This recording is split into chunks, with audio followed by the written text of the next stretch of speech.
Sup dogs, it's 8:50 a.m. on March 15th. My girlfriend bought an adorable Vietnamese coffee maker, so I figured we can enjoy watching it drip while I tell you all about my horror game that I am currently making. It's called The Haunting of the Wilson Family. As the title suggests, it follows a Cambodian-American family in the 70s who gets haunted by a ghost. The idea is to create a comfy and cozy atmosphere during the day, but completely twisted when the haunting begins. It'll be a narrative experience for both horror fans and gamers of all levels to enjoy. Good morning, you guys. Hope you all been doing well. Welcome back to another devlog, and for this one, we are going to be working on art for the last time. Okay, not actually the last time, but it'll be the last major video that's targeted towards art, because I'm sure there's going to be lots and lots of arts that still needs to be done in the future. But what I'm going to be working on is the outdoors. I want to show off the house and just the front yard mostly. And then I want to work on the title card and then work on the menu screen. Although the menu screen will actually be very, very simple. It's just going to be a pause screen with continue, return to title, exit, options, very simple stuff. But those two, outdoors and title card, that's going to be the big and tricky ones to tackle. I actually went ahead and started on the outdoors map, and I did most of it. So here, and check this out. What you think? What you think? At first, I wasn't so sure how I was liking the house. I was like, do I like those colors? I don't know. But of course, it is the same color palette as the indoors map. Same yellow, same red, same blackish gray. And you know what? Once I plopped it on top of them on the map, it actually looks pretty good, in my opinion. Although, I'm the one who made it, so do I even get a say? Hey, it's me, Super Red itchio-TheOdie again. Anyway, if you guys have either played or seen Captive, You Are My Idol, that's the horror game I made previous to this one, and in that game, you play as a kidnapped YouTuber or live streamer, and towards the very, very end, you get to finally see the outside of the house. Well, I pretty much just took that tile set, including what I did for the grass tiles, and I just recolored it for the same color palette. The house I completely recreated because I needed something that was 2 stories, and in Captive it was more so a modern looking house, but this one I had to look for something in the early 19th century. So after like many hours throughout a couple of different days throughout this past week, I've come down to the Gia Wilson household. Not too shabby, eh? I of course used Google to inspire this house, and I will admit that this pixel art depiction is almost 1-to-1 to that Google image. If I can find it, here it is. But of course the color has been adjusted for my palette.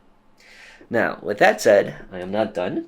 I do want the garden on the other side, but also I do want to expand the house a little bit. If we were to go ahead and play the game, you guys will see why.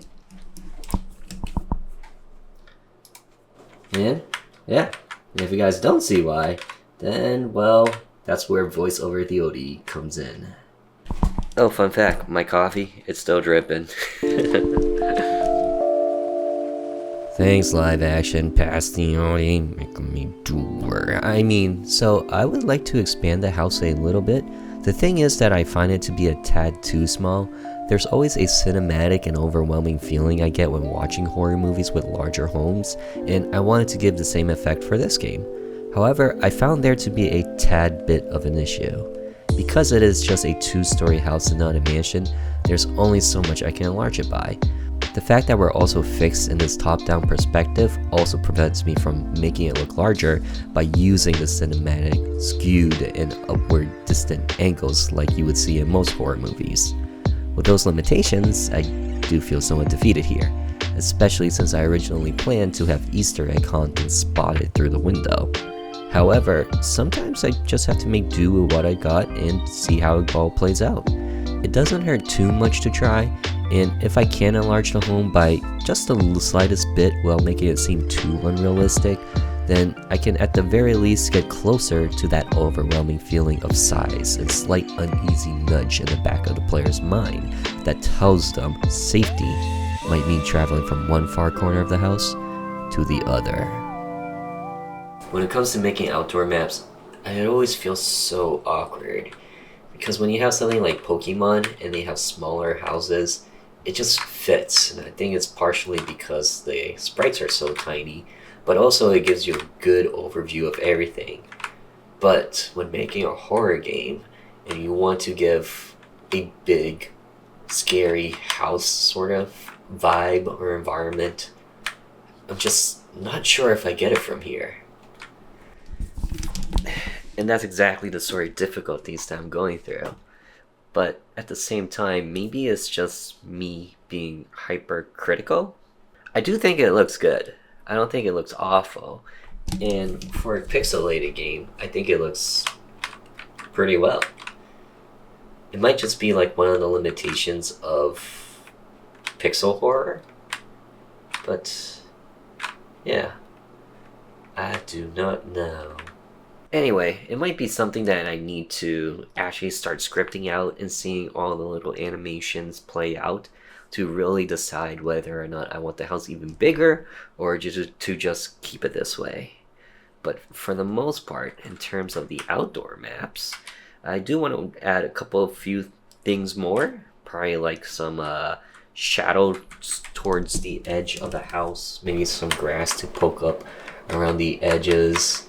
Same here, I do need a nice big car for Charlie, and then maybe some rocks, I'm not so sure, either that or a couple of different trees, but I don't need to get too fancy with my trees. Perhaps I should make the trees bigger to kind of scale with the house. That might be it. So there's a lot of trial and error I gotta do with the outdoor maps. Totally just evading my neighbor. Neighbor! It is I, Charlie! Come hang with me! No, not you again. What do you want? Oh, just to play some One Piece TCG. Is it Charlie or is it me? On that note, I do have a couple of more TCG fun going on this weekend. But I do want to just go ahead and shout out what I played last weekend. I, of course, used Machamp, Purple Black Luffy, and we actually took first. You guys want to see the beautiful winner card? I paid $10 to get into that tournament, got $38 back, and Shazam! What you think? Looks nice. Looks nice. It's pudding, not this dude. Who cares about that dude? Pudding. Anyway, we are at the end of the set. I'm so glad to have taken it with one of my favorite decks this set. Finally taking first. It's actually the second time I took first with this deck. The first time was very, very early on. It was like a small turnout. But this one had 17 people, 5 rounds, and it felt good to win. It's been a while, so it felt good. But later today, we are going to a pre-release. Me, my brother, and a friend of mine. And at a pre-release, you buy packs and you create a deck out of it. Sounds super fun, but it's super awful.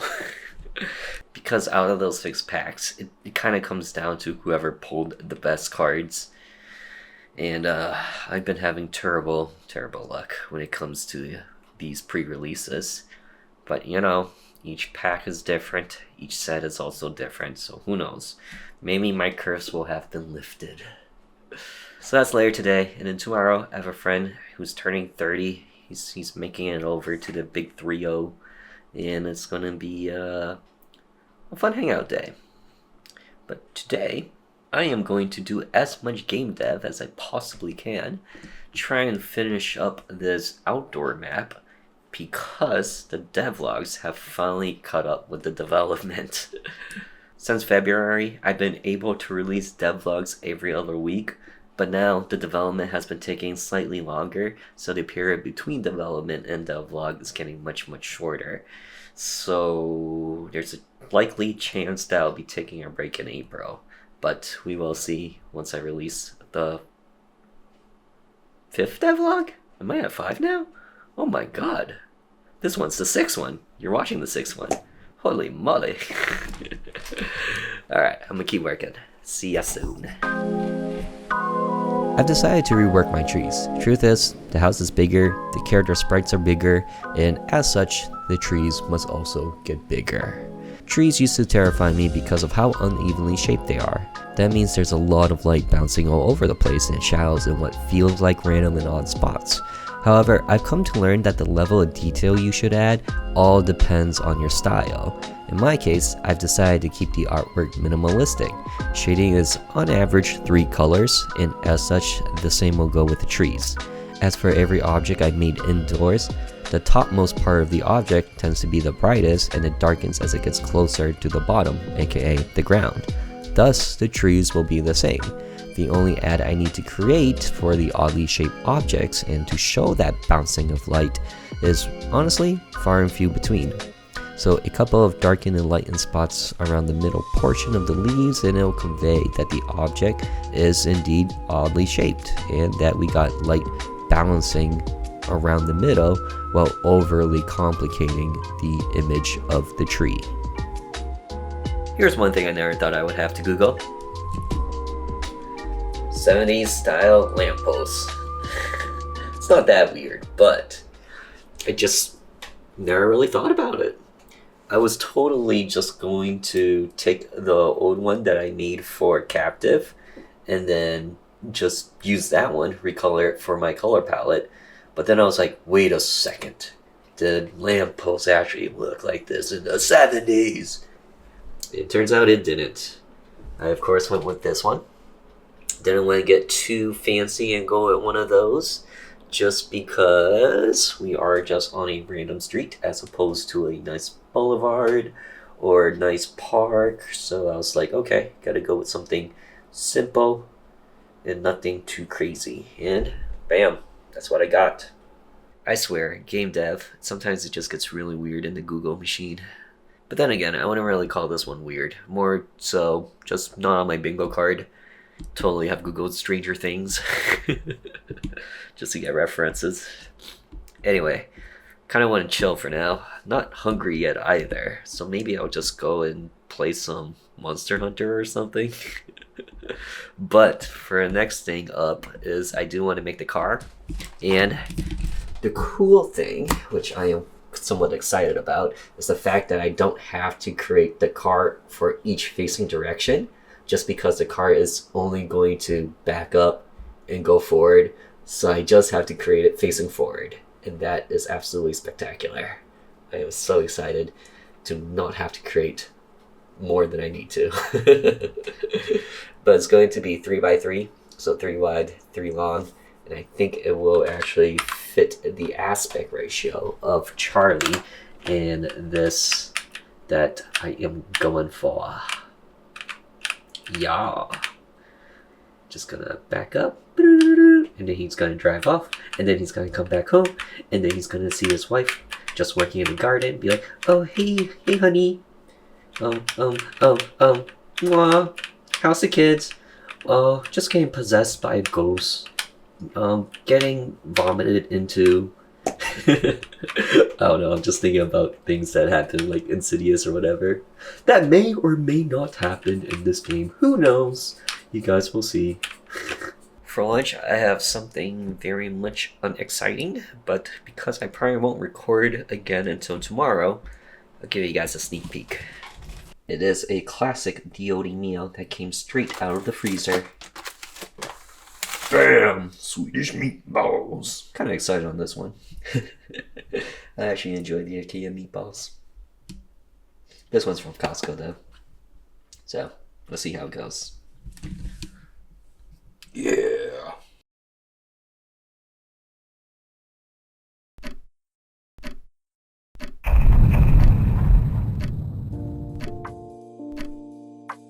I never knew how hard it was to make a pixel car. The viewing angle on these are so strange. For example, do I show the front view window? based on the top-down angle perspective of classic pixel art, would it make sense? Does it look too standoutish and weird? And then trying to make it look like a 70s or earlier generation car meant making the front or the hood longer. So yeah, it got even more weird. Anyway, at some point in the future, and this is just between you and me by the way, aka DevVlog5 viewers, I plan to make horror games centered around driving in a town. So in a way, creating this gives me some perspective on whether or not I should try it or if it will even potentially look good. The most challenging part will actually be the gameplay and the mechanics, because most driving games are first or third perspective, and RPG Maker does an absolutely horrible job with driving physics. Anyway, I have some ideas on how I want to get behind this, but again, that's not until the far future. Consider it a sneak peek just between us. Good morning, you guys. It is 9:30 a.m. and check out the car. Thoughts? Looks like a car. So I think I could get away with it. But I was inspired by the Pontiac Firebird. It was one of the cars that was one of my favorites as a super young child. Mainly because I like the name Firebird. So I did try and use it as the template, but I don't think I got it quite right. It's not quite there. I don't think the design that I'm doing matches it too well. I think it does pass off as a car, but it just doesn't scream Pontiac Firebird to me. And it does hurt my heart. I think I will poke at it some more, but right now I just don't know how to match it well enough to the Firebird. The key thing here is to kind of get that generic 1970s look though. I tried to elongate the hood as much as I could. Maybe I gotta make it a little bit skinnier, but I did need to get it a little bit wider, just so that I can fit the driveway quite well. So yeah, it's a little challenging. It's a little tough. But anyway, this is what I got for the car. Let me know your thoughts down in the comments below. I would love to hear them. Personally, I think it passes. But if I could, I do want to make it a little bit closer to the iconic Firebird. So, now that we are in chill mode, I can talk to you guys a little bit about how the pre-release went yesterday. Just gonna set you down there. Not trying to make you stare at my don't look. So yesterday's One Piece pre-release event was pretty neat. A pre-release pretty much means you buy packs from the new set. You can create a deck out of it. For the most part, whoever gets the nicest cards tends to be the winner. The strat is pretty boring. But the most fun part of it is the cards that you pull. And I pulled my chase card, which was the Usopp Leader. He's the card that I plan to play for this set. The set's gonna last for about 3 months, so I'm gonna enjoy 3 months of Usopp. Or at least 1 month, and then play something else, and then maybe go back to him. Who knows? Other than that, I also got to pull a nice looking Frankie.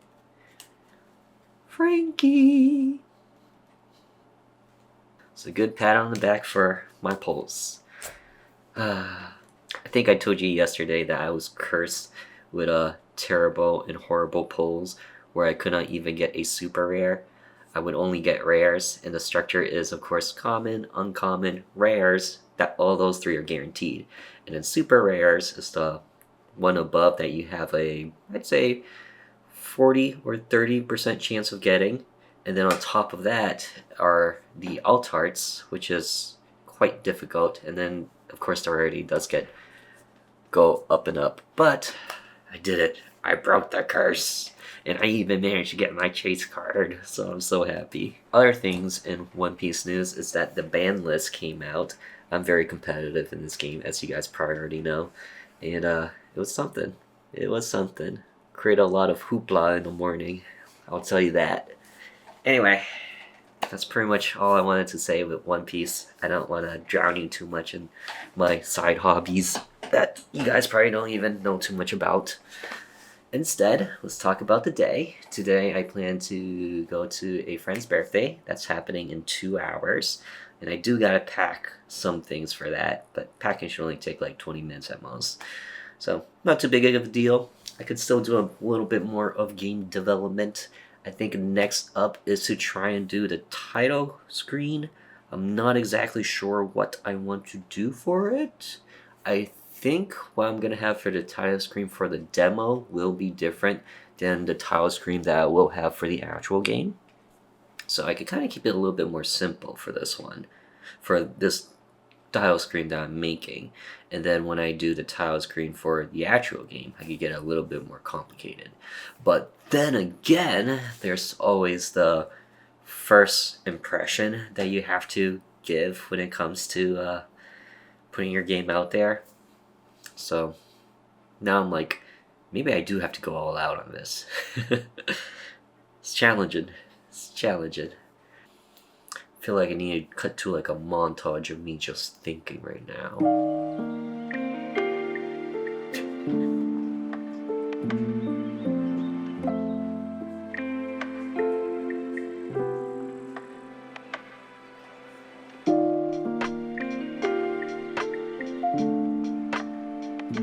Okay, you guys, here's what I thought of. So in the...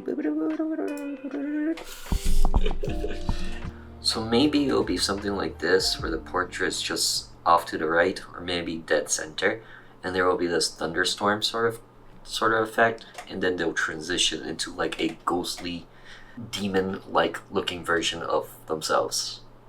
It's a little bit cliche. I'm sure I've seen this somewhere before because it just reminds me of something. But I think it's kind of neat, and it kind of fits for the theme of this. And it probably put up a bit of question of, will this family be possessed? Are they the ghosts? Who knows? Another thought could be they're standing in front of their house, and then there's like a ghost that just appears in the window. So that's another one. Maybe I'll go with that one. That one actually fits it more. Fits the game more. I just gotta make it look more spooky. Title cards are so hard to make, man. It's like, how do you capture the essence of your game in one image? You absolutely do not want to spoil your game, but at the same time, you don't want it to look too boring. I guess in a way it's like a YouTube thumbnail, but honestly I struggle with that too. Anyway, my idea probably isn't the first of its kind. I'm actually willing to bet that it's been on many DVD covers for countless of paranormal horror films. But in a way, that's kind of beneficial. It already paints a picture of what the player can expect while paying homage to the classics, something this game is based on to begin with. So if you're someone who enjoys family hauntings, then it means you'll probably enjoy this game as well.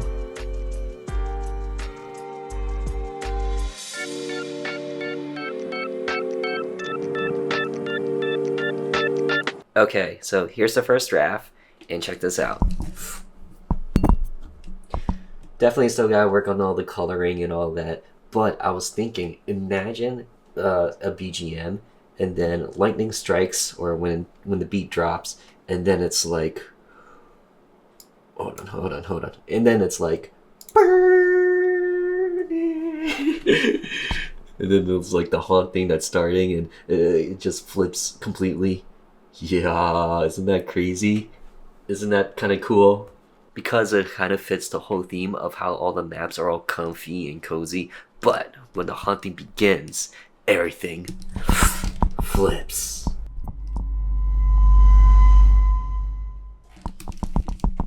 It's a cool idea, right?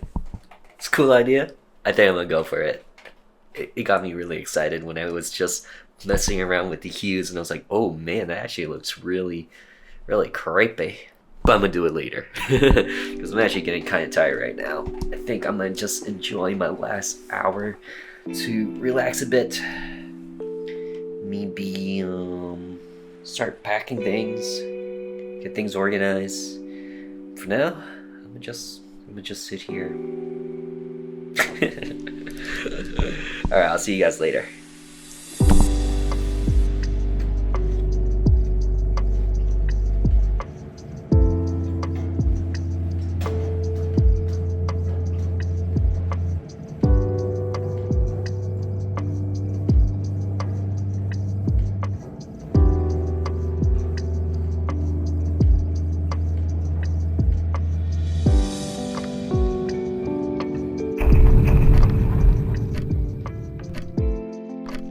Good morning, you guys.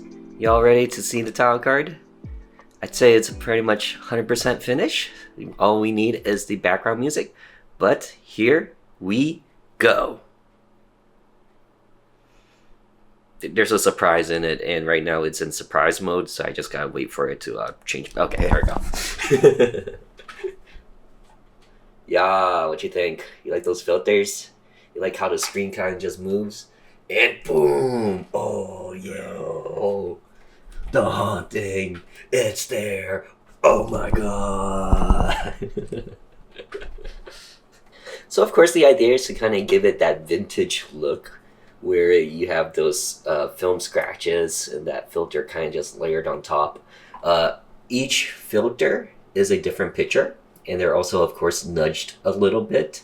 And all it really does is just switch between all the different pictures, and then once it reaches every, let's say, 30 seconds, it'll swap between this color and the standard cozy color.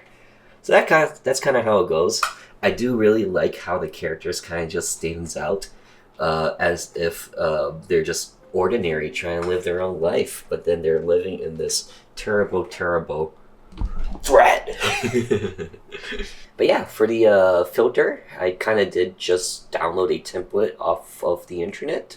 Haven't done my full research into whether or not they are commercially available for me to use, so I will look into that. I just wanted to try this out very quickly to make sure that it did look good and that it is something I want to dedicate the time into. But other than that, I'd say it's pretty much done. Anyway, you guys want to see the code? I guess I could show you code. It's pretty much everything I said. Oh, well, there's a little bit more to it.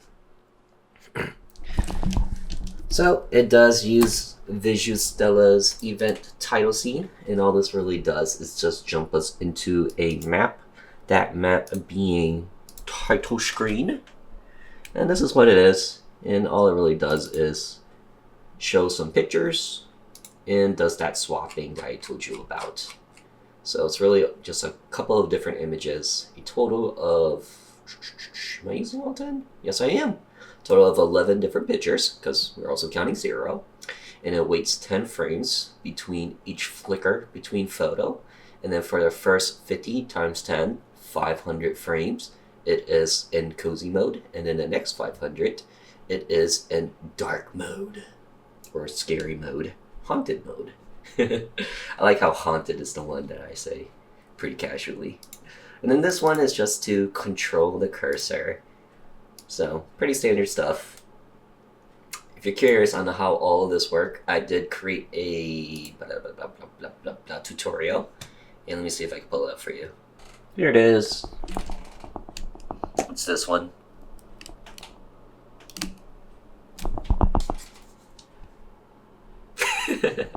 I like how I'm still lost when doing that. So yeah, that's pretty much it. The plan right now is to work on that pause menu so that it just says pause and is very simplified. And then I think that will do it for this video. It will use all of Visual Stella. So if you guys also use Visual Stella, then continue on with this video. Some neat things you can do with it. Yeah. It's like clearly I just woke up. Words, what? Now, admittedly, I am going to cheat a little bit and grab one of my older games that I've created and kind of just look in there to see how I did it. I think I'm going to use Caster's Trap. Also, you guys want to hear a very sad story? I I accidentally deleted my latest version of Caster's Trap, which is honestly the real reason why I haven't updated it ever since I pushed out the latest update. Oh, I'm an awful monster to myself. Hey guys, future editor TheOdie here. I ran in circles doing this, so I decided to just reshoot this now that it's all done. So let's go back into our plugin manager. And if you are using main menu core, then you'll want to tick it off. If you are using it, then sorry to say, but you're going to have to investigate on your own. So we're going to head into Core Engine. And what we want is menu layout setting, into scene menu, and then this JSXYWH. And yours is going to show all of this, or some variation of this, except it won't have these 2 forward slashes. Adding 2 forward slashes turns it into a comment. Instead, we're going to be adding all of this, and you'll notice that there is a comment here, and I decided to leave this in case you decide to put it back, but you can of course just erase it. I was kind of just testing things out. But anyway, the important thing here is the rows. This is how many rows you'll have, of course, in your menu item. And then for the new rectangle, it actually tells you it's pretty much right here. This is the X, this is the Y. So where on the screen, if we're dead center in the menu screen, where will it be painted? And then this is how wide it'll be and how tall it'll be. Okay. And then for gold and status, assuming you want those gone, you just want to go down to the new rectangle, comment out what was there before, and then enter all zeros. And of course, you're going to have to remember that semicolon. Same thing is true for a status window. So exact same thing. And of course, all of this can be copy and pasted from the descriptions down below. But we do need one more thing to remove, and it is the menu assist button, and that is to turn this false from true, and that's assuming you want it to look as simplistic as mine. Ta-da!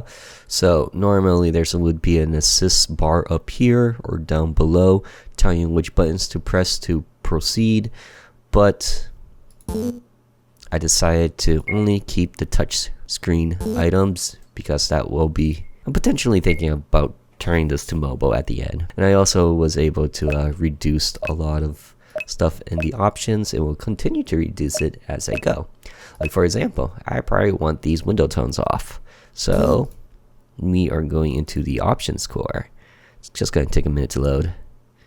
And into options category, UI, option lists, and you can literally delete anything you don't want. So delete, delete, delete, delete, delete, and haha, now it's gone. So I was like sneezing all morning, and I swear to God, it like deleted some of my brain cells because this totally took a lot longer than I thought it would. I also forgot how to speak. But anyway, in the future, when I'm playing for this game, is that when you load, you can select between different days, aka different chapters. And I think that's how I want to do it. It's pretty synonymous to what I did in Captive, You Are My Idol. But, well, I'm actually kind of indecisive at the moment. Because this game is a lot more simpler, and it's a lot more straightforward. So in a way, I don't really have to do the chapter selection, because you don't really need to jump back into a previous chapter just to replay things and go down a different path. You only need to go back to a previous chapter if you just want to replay it or rewatch some of the cutscenes. So I'm actually thinking maybe I don't need it at all, and instead I can go through the more simpler path of what I did for Caster's Trap, where the player gets to manually save, and then there will just be an autosave as the player goes through it.